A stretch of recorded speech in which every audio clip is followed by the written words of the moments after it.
দ্রুত বলে, তুমি কখন এলে? একটু আগে যখন ফোন করেছিলাম তখন না বললে আরও ঘণ্টাখানেক লাগবে? তাই আমি তো গোসল করতে গেলাম। গোসলে গিয়েছি 15 মিনিটের মতো হয়েছে, এরই মধ্যে তোমার 1 ঘণ্টা শেষ? রিহাব হাসল, বিছানা থেকে উঠে প্রিয়ার সামনে এসে দাঁড়ালো। রম্যস্বরে বলল, তোমার ঘড়ি তো স্লো চলে, আমার কাছে তো তোমার ঘড়ির 1.5 বছরকে 1.5 যুগ মনে হয়। রিহাবের আচমকা স্বরে প্রিয়া কেঁপে উঠল। প্রিয়া লাজুক স্বরে বলল, তুমি রেস্ট করো, আমি দেখি পোলাওটা রেঁধে ফেলি। প্রিয়া এই বলে মাথা থেকে তোয়ালেটা খুলে ফেলে রুমের বাইরে যেতে নিলে রিহাব প্রিয়ার হাত ধরে ফেলে এবং বলে, খাওয়া দাওয়া পরে করব, তোমার সাথে একটু কথা বলে নেই, তোমাকে একটু ভালো করে দেখে নেই, বিকেলে কথা বলবো, এখন ফ্রেশ হয়ে আসো, আমার কাজ আছে।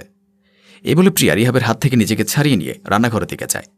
এদিকে মামুন গেস্টরুম থেকে দেখছে প্রিয়াকে রান্নাঘরের দিকে যেতে। প্রিয়া রান্নাঘরে গিয়ে দেখে আকলিমা বেগম পোলাও রান্নার পাতিলটা ঢাকনা দিয়ে ঢেকে দিচ্ছে। প্রিয়া বলে, মা, আপনি পোলাও রান্না বসিয়ে দিয়েছেন? আপনি কেন কষ্ট করতে গেলেন? আমি এসে করতাম। আপনার ছেলে এতটা পথ জার্নি করে এসেছে, এখনই তো খাবার খেত না, আর একটু রেস্ট করে তারপর না হয় খেত। আকলিমা বেগম হেসে বলেন, যখনই খাক, আমার মনে দয়া মায়া তো আছে, তাই না? সারাটা দিন কাজ করেছ, এখন যাও রেস্ট করো, আমি পোলাওতে পানি দিয়েছি, হয়ে যাবে। তাহলে পোলাও হতে হতে সালাদের জন্য শসা, টমেটো, পেঁয়াজ কেটে ফেলি। তুমিও না? আচ্ছা করো, আমি যাই গোসল নামাজ সেরে আসি। আকলিমা বেগম চলে গেল। প্রিয়া শসা, টমেটো বের করে ধুয়ে কাটতে শুরু করল। এরই মধ্যে মামুন লক্ষ্য করেছে রিহাবের মা রান্নাঘর থেকে বেরিয়ে গেছে। সে তাই সুযোগ পেল, ধীর পায়ে রান্নাঘরের দিকে অগ্রসর হয়। তারপর নিঃশব্দে প্রিয়ার পেছনে গিয়ে দাঁড়ায়। প্রিয়ার খেয়াল নেই যে তার পেছনে কেউ এসে দাঁড়িয়েছে। প্রিয়া একটু আগে রিহাবের কাণ্ডগুলো ভেবে মুচকি মুচকি হাসছে। মামুন প্রিয়ার পেছন থেকে তার কাঁধের উপর হাত দিয়ে প্লেট থেকে এক টুকরো শসা নেয়। আচমকা কাণ্ডে প্রিয়া ভয় পেয়ে চিৎকার করে উঠতে নিলে প্রিয়ার মুখ চেপে ধরে বলে, আরে প্রিয়া, চেঁচাচ্ছ কেন? আমি মামুন।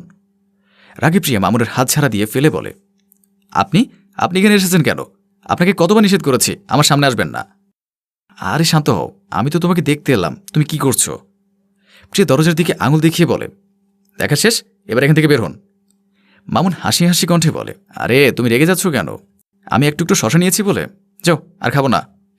প্রিয়া রেগে বলল, শশা খেতে চাইলে এই নিন, খান, প্লেটটা নিয়ে বাইরে গিয়ে খান। মামুন প্রিয়ার হাত থেকে প্লেটটা নিয়ে রেখে বলে, আরে প্রিয়া, রেগে যাচ্ছ কেন? আচ্ছা ঠিক আছে, আমি চলে যাচ্ছি। প্রিয়া এবার হাত জোর করে শক্ত করে বলে, হ্যাঁ প্লিজ যান এখান থেকে, আপনার মুখে আমার নামটা আমি শুনতে চাই না, ভাবি বলতে না পারলে